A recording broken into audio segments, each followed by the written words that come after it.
Good morning students, standard 9 subject social science, and I hope that you all have given the test and you all have get a good score also. So after the test, as usual, we'll continue our study, and we are lucky that today we are going to start a new chapter number 1, Rise of British Rule in India.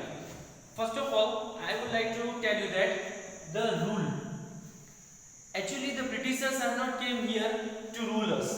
They came here for the trade purpose only. But unfortunately, we offer them as a golden opportunity to rule us, and finally they ruled India for more than 200 years. So how the Britishers get the rule in their hands? This entire chapter is talking about that things only.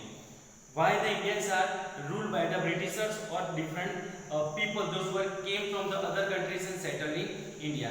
So the journey begins like that. Since ancient times, as you all know that India was called that the country of rich cultural and religious inheritance, and many countries came to India for the different purpose.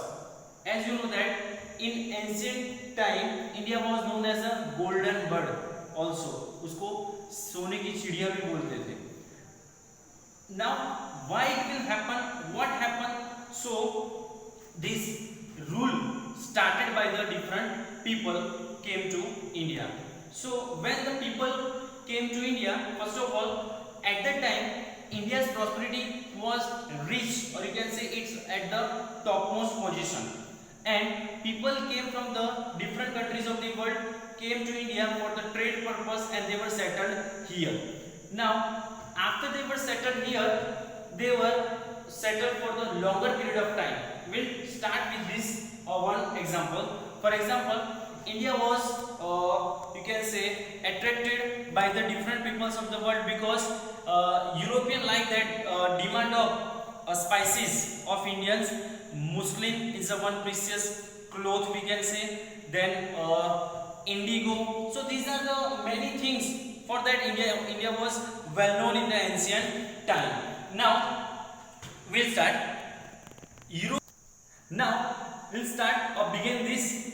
European came to India for the demand of muslin, cloth, silk, even indigo and different other purposes they came to India. So what is the exact route of the European to reach India? So European came to India through two routes we can say, land route as well as sea routes. In between India and Europe there will be a, you can say, Turkey, or you can say Turkey or Constantinople. So what happened? Why they are finding the sea route to India? So that we'll discuss here. Now you just see that here it's a Europe between Turkey and here India. So the European came to Turkey via sea routes, then by the Turkey the land route they come to India. So in 1453 AD, there was a one battle of Constantinople. In 1453 AD there was a battle by Turkish Muslim. This land route and sea route is closed for the Europeans. It means now Europeans cannot pass through the Turkey. So the Europeans not use these routes. So now they are not able to reach to India. But Europeans cannot survive with the Indian you can say products or commodities like indigos, spices and all that. They are familiar with our product. So the journey begins to find out the sea route to India. So now Europe, or you can say European people are started to find the sea route to India. Now students, our new topic is that discovery of sea route to India. And why this topic we can say that, you know that earlier we talked about that European, Turkey and India. European cannot able to reach India without the Turkish. But in Turkey in 1453 there was one battle, Constantinople. Due to that now the land route and sea route of India and Europe was closed. So the discovery of sea route to India. Now many kings, or you can say or sponsors has given the economic assistance, or you can say economic help to the many sailors to find out the sea route to India. And in that, first of all, we can say that a Portuguese king, I will write here,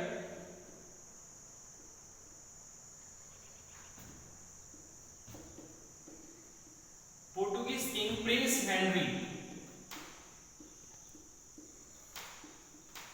Now, first of all, a Portuguese king Prince Henry given the economic assistance to find out the sea route to India, and many brave people or many brave sailors has tried to find out the sea route to India, and one of them is that Bartholomew Diaz.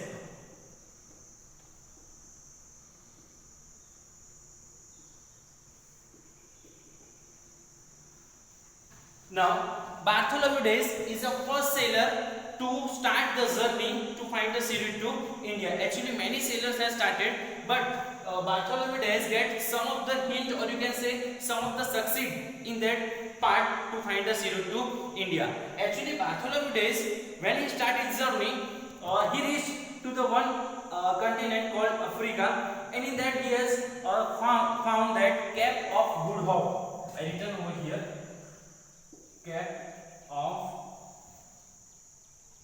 Good Hope.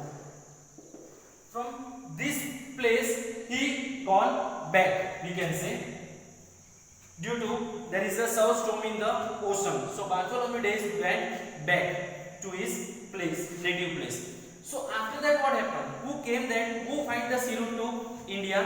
So first of all, we can say that when Bartholomew Diaz started and he reached to the Cape of Good Hope, and finally there is south storm in the oceans, then he went back. So one another sailor started that journey. But before that, we'll see in the map how the Bartholomew Diaz returned to the native place. Just see here in the map.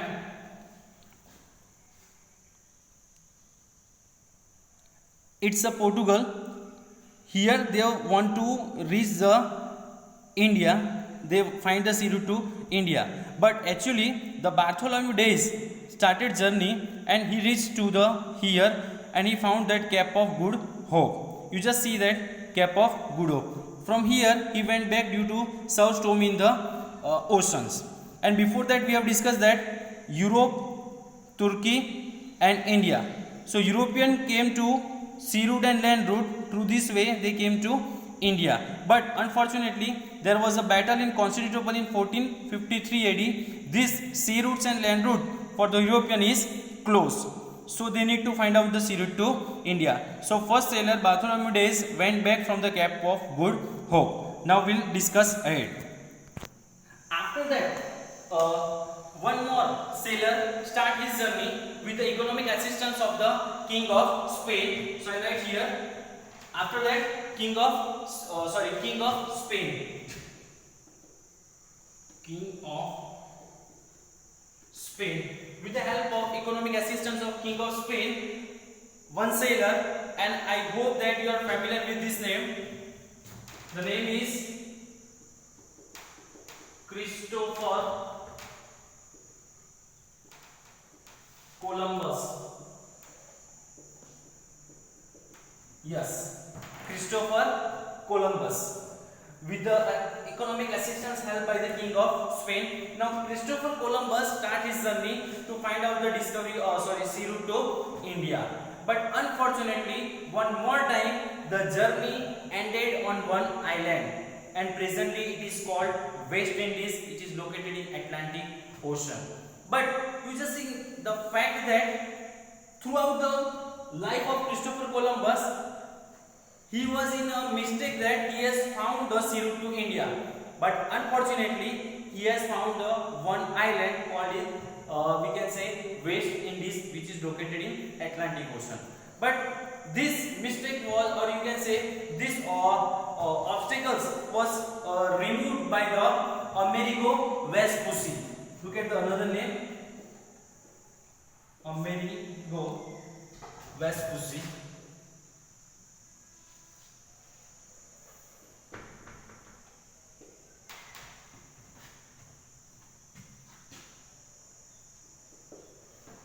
Amerigo Vespucci, because he has found out the country America. One land is called America. So finally, Bartholomew Diaz was failed. Christopher Columbus was failed to find the sea route to India. So who find the sea route to India? The question arises in your mind, maybe. So now will come that the person who find the sea route to India, that we'll discuss now. Yes. Now who find the sea route to India? So see here that Portuguese sailor Vasco da Gama.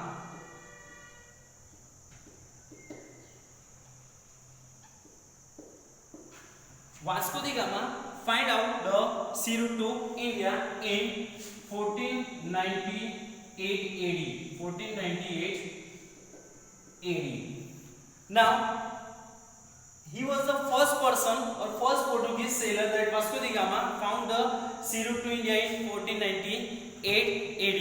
When he reached to the Calicut port, he was warm welcomed by the King Zamorin, because at that time King Zamorin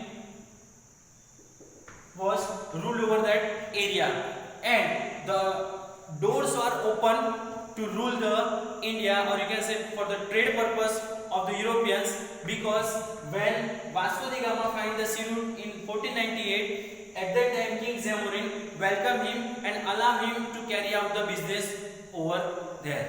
So it is the journey that we have discussed. Bartholomew Dias failed, Christopher Columbus failed, but finally Vasco da Gama reached to the find the sea route to India. Now students, a new topic is that arrival of the Europeans to India. As you know that we have discussed that Vasco da Gama find the sea route to India in 1498 AD. So now the Europeans already arrived in India. So what happened after the Europeans come? So when the Europeans came, and initially they make their trading centers in different parts of the country. After succeeding European into India, many other people try to reach India for the trade purpose. For example, I written over here. First of all, they have made their trading centers in Diu, Daman and Goa. Europeans made their trading centers in Diu, Daman and Goa. After that, after seeing that the Portuguese or Europeans were succeeding having the trade or good business with the India, so the Dutch from Holland, the Danish from Denmark, they also came in India for the trade purpose and settled some part of India. After seeing that, the Britishers also tried to expand their rule, or you can say expand their business in India. So the Queen Elizabeth, the name of Queen Elizabeth, I have written over here. You just see that.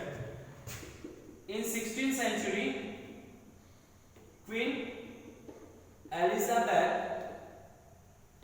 has given the permission to the British East India Company to carry out their business, or you can say trade, with eastern countries. And for that purpose, the first ship under the leadership of, or you can say the first ship leadership, Captain William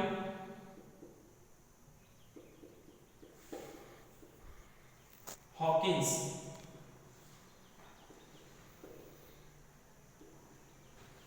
Now, Queen Elizabeth given the permission to the British East India Company in 16th century, so to carry out the business with eastern state or eastern countries. So first ship was started, or you can say landed, and the leadership, or you can say captain of that ship is Captain William Hawkins.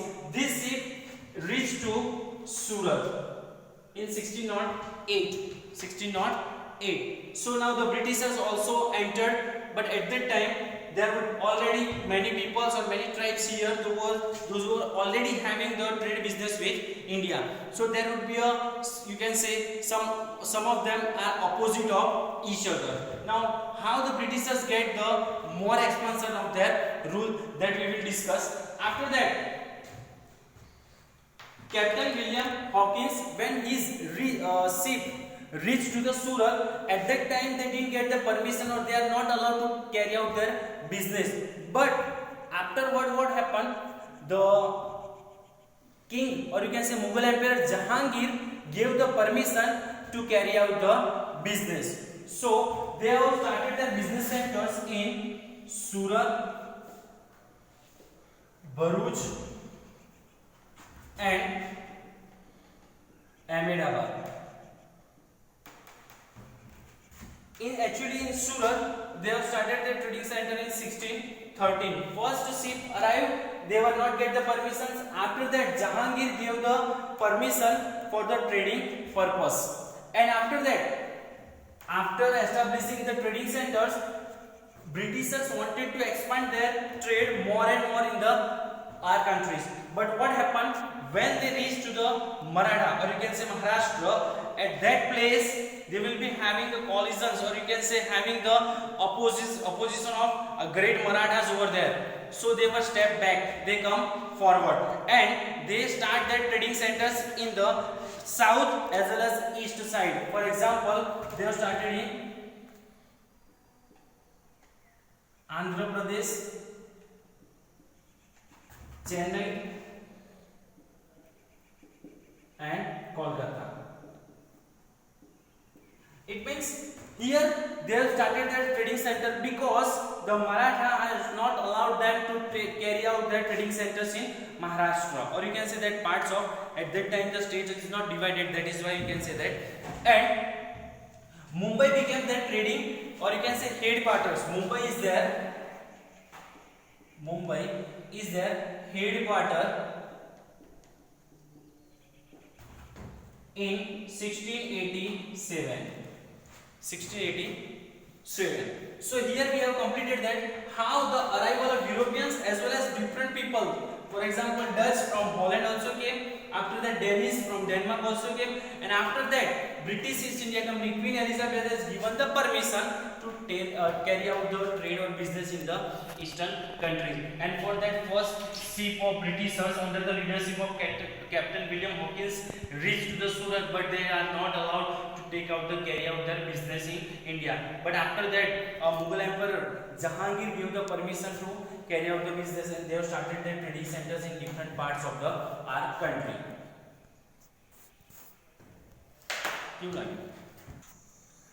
We see that the British East India Company started expansion of their rule, but now there is a twist in a story. French East India Company. Now French East India Company came to India for the trading purpose in 1668. Actually, the Britishers came into the 16th century. First ship 1608. They start their expansion. Now they are well developed in India. But after many years, or you can say 60 years, French East India Company came to India, and they started their trading centers in May, Karaikal,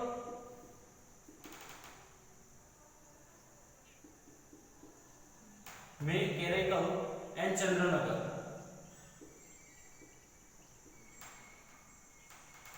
Now, so they have started their trading centers, but actually we know that at that time British East India Company is also there.